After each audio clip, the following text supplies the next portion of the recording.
गुरु प्यारी साध संगत जी, आप सभी को दासी का प्यार भरा धन निरंकार जी। साध संगत जी, कैसे हैं आप सभी? कमेंट में ज़रूर बताइएगा। मैं आशा करती हूँ सतगुरु माता जी की कृपा से आप सभी बहुत अच्छे होंगे। साध संगत जी, जब कभी भी कोई बहन या बेटी अपने मायके में आती है तो मायके वालों को उसके आदर सत्कार में कोई कमी नहीं छोड़नी चाहिए, क्योंकि बहन या बेटियां पैसों की भूखी नहीं होती। वो तो बल्कि अपने मायके वालों को बेशकीमती दुआएं देने आती हैं। और आज की साखी इसी विषय पर आधारित है। चलिए आज की साखी सुनते हैं।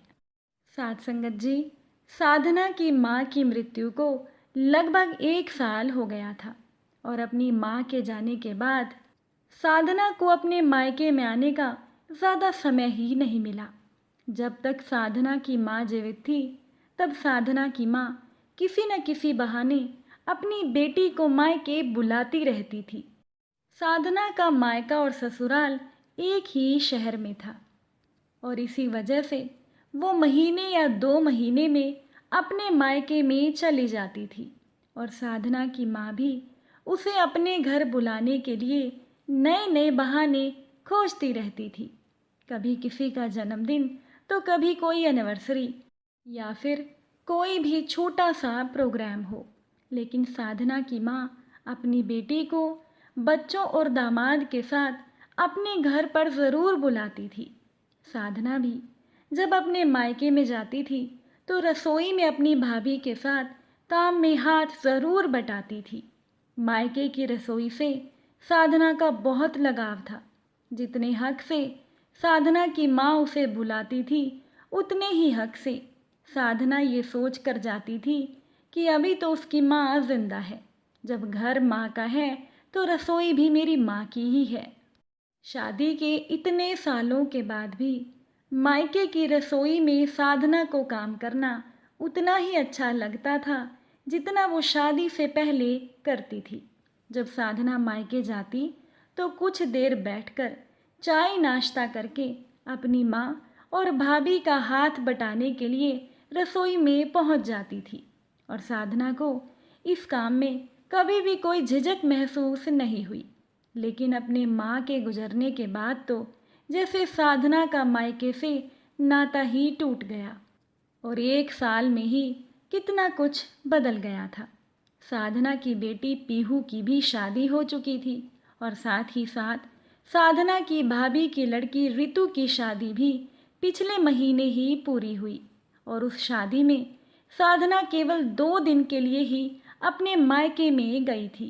2 दिन के बाद वो अपने मायके से विदा होकर अपने घर में आ गई। साधना को अब अपने मायके में पहले जैसा अपनापन नहीं लगता था। एक दिन की बात है कि साधना की भाभी का फ़ोन आया और उन्होंने साधना को कहा कि दीदी, 5 दिन के बाद रक्षाबंधन का त्यौहार है, आप ज़रूर आना। और दीदी, मैंने आपकी बेटी पीहू को भी जमाई जी के साथ बुलाया है। साधना ने कहा कि भाभी, आपने बहुत अच्छा किया। साथ ही साथ साधना की भाभी ने साधना को ये भी कहा कि मैंने अपनी बेटी रितु को भी दामाद जी के साथ घर पर बुलाया है। साधना अपनी भाभी की इस कही हुई बात के बाद बहुत खुश थी। साथ ही साथ साधना ने अपनी भाभी से ये भी कहा कि भाभी, शादी के बाद मैं अपनी भतीजी और दामाद से पहली बार मिलूंगी, मुझे भी बहुत अच्छा लगेगा। हम सब एक साथ मिलकर रक्षाबंधन का त्यौहार मनाएंगे। साधना बहुत खुश थी। उसने भाभी से कहा कि मैं सुबह ही आ जाऊंगी, आपको रसोई में हाथ भी बटा दूंगी। लेकिन साधना की भाभी कहने लगी कि नहीं नहीं दीदी, मैंने रसोइये को बुला लिया है, दोपहर के खाने का प्रोग्राम है, आप लोग भी समय पर आ जाना। ये सुनकर साधना बहुत खुश थी और साधना ये सोचकर ज़्यादा खुश थी कि उसकी भाभी ने उसकी बेटी पीहू और उसके दामाद को भी अपने घर पर बुलाया था। वो मन ही मन सोचने लगी कि मैं तो यूं ही अपने मन में ना जाने क्या क्या बातें सोच कर बैठी थी। मेरी भाभी तो कितनी अच्छी है, उन्होंने मेरे साथ साथ मेरी बेटी और दामाद को भी अपने घर रक्षाबंधन के त्योहार पर बुलाया है। साधना सोचने लगी कि उम्र चाहे कितनी भी गुजर जाए, चाहे बेटियां बूढ़ी हो जाएं, परंतु मायके से आए बुलावे से हमेशा ही बहन और बेटियां चहक उठती हैं। और साधना की भाभी ने तो उसके माँ के गुजरने के बाद पहली बार उसे बुलाया था। ये साधना के लिए प्रसन्नता का विषय था, क्योंकि अब वो माँ का घर नहीं था जहाँ पर वो बिना बुलाए भी पहुँच जाती थी।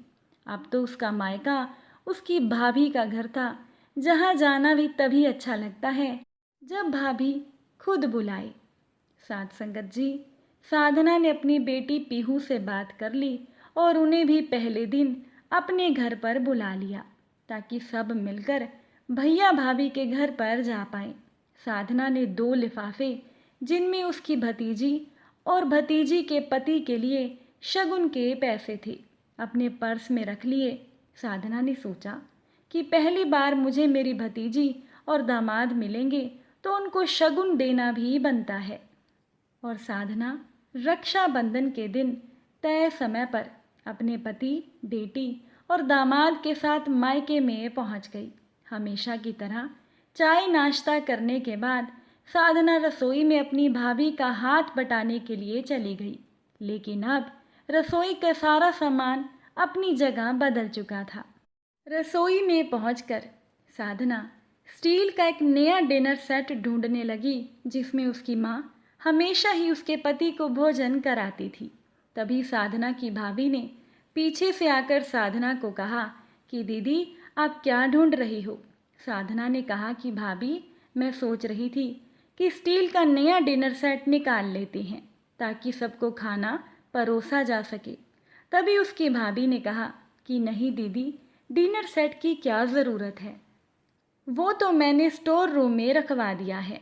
रसोई में बहुत सारे फालतू के बर्तन पड़े थे जो कि मैंने स्टोर रूम में रखवा दिए। आप चिंता मत कीजिए, मैंने बाज़ार से डिस्पोजल गिलास और प्लेट्स मंगवा लिए हैं, क्योंकि बर्तन मांजने और धोने का झंझट भी नहीं होगा। साधना ये सुनकर चौंक गई।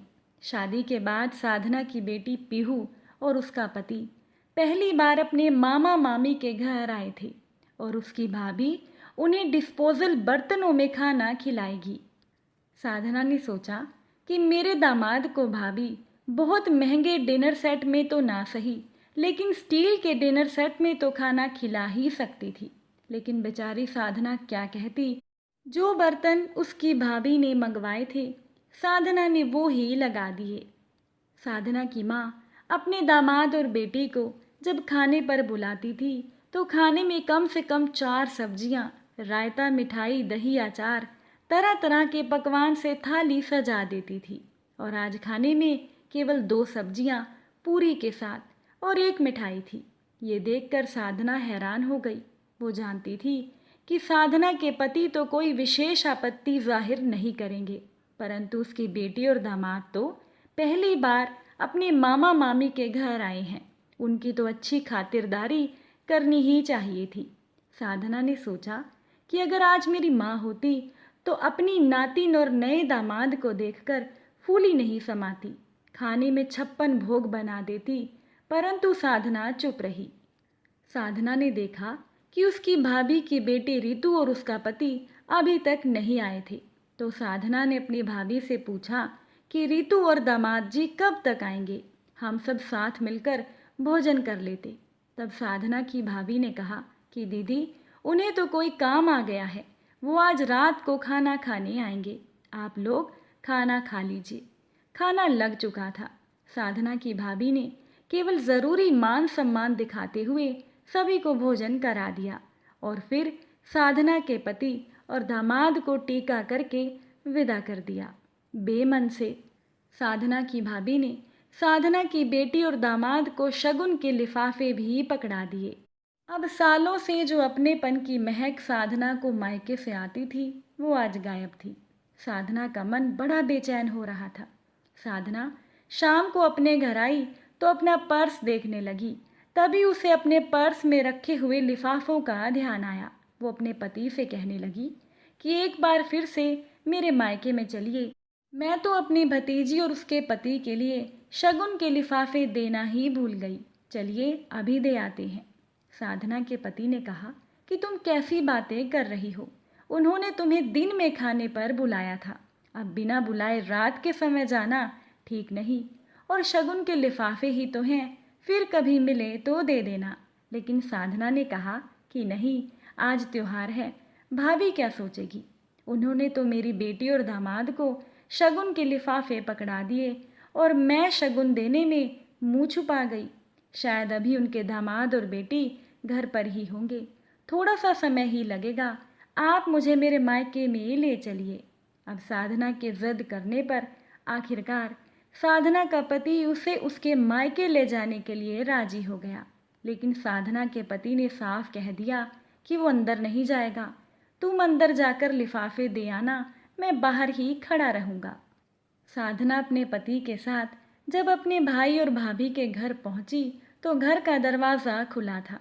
अब अपना घर है, जब चाहे साधना आ जा सकती थी, इसीलिए वो बिना डोर बेल बजाए ही अंदर चली गई। साधना की भाभी के कमरे से सभी के हंसने बोलने की आवाज़ें आ रही थी। साधना को लगा कि लगता है रितु बेटी और दामाद आए हुए हैं।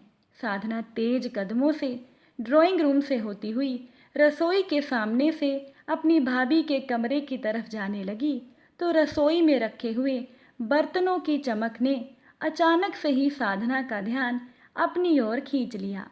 साधना ने रसोई में जाकर देखा तो चांदी का डिनर सेट जिसमें खाना सजाया हुआ था और खाने में शाही पनीर, दाल मखनी, मूंग दाल का हलवा, रसगुल्ले, रसमलाई, पापड़, अचार, चटनी और भी कई चीज़ें थी। साधना ने जब ये देखा तो उसे बड़ी हैरानी हुई। उसने सोचा कि भाभी ने हमारे साथ इतना भेदभाव क्यों किया। अब उनकी रसोई ओपन थी जो ड्राइंग रूम के साथ अटैच थी। तभी वहाँ पर साधना की भाभी भी आ गई और अपनी ननद साधना को देखकर हैरान होकर बोली कि अरे दीदी आप। साधना की भाभी सारी बात समझ चुकी थी और बात को संभालते हुए बोली कि दीदी, ये चांदी का डिनर सेट अभी शाम को ही रिसीव हुआ था। अगर पहले आ जाता तो आप सबको भी मैं इसी में भोजन कराती। तभी वहाँ पर साधना की भतीजी का पति भी आ गया और साधना के चरण स्पर्श करते हुए बोला कि बुआ जी आप कैसी हैं। माँ ने बताया कि आप लोग दिन में ही रक्षाबंधन का त्यौहार मना कर चले गए। माँ कह रही थी कि फूफा जी को कोई ज़रूरी काम है। मेरा तो मन था कि हम सब साथ मिलकर ये त्यौहार मनाते। मैं भी अपनी साली पीहू और उसके पति से मिल लेता। साधना सारी बात समझ चुकी थी। वो जानती थी कि उसकी भाभी ने ही अपने दामाद के सामने ये बातें बनाई होंगी। साधना की आंखें नम हो गई। तभी वहाँ पर ऋतु भी आ गई। साधना ने ऋतु और उसके पति को शगुन का लिफाफा देते हुए आशीर्वाद दिया और आंखों में आंसू लिए मायके से विदा हो गई। साधना की भाभी में भी इतनी हिम्मत नहीं बची थी कि वो अपनी ननद साधना को रोक सके। उसकी भाभी भी अपने किए पर शर्मिंदा थी और साधना भगवान का शुक्रिया अदा कर रही थी कि भगवान ने उसे समय रहते उसके मायके की पहचान करा दी, वरना वो मायके के झूठे मोह में फंसी रहती। साथ संगत जी, साधना की भाभी का व्यवहार बहुत गलत था।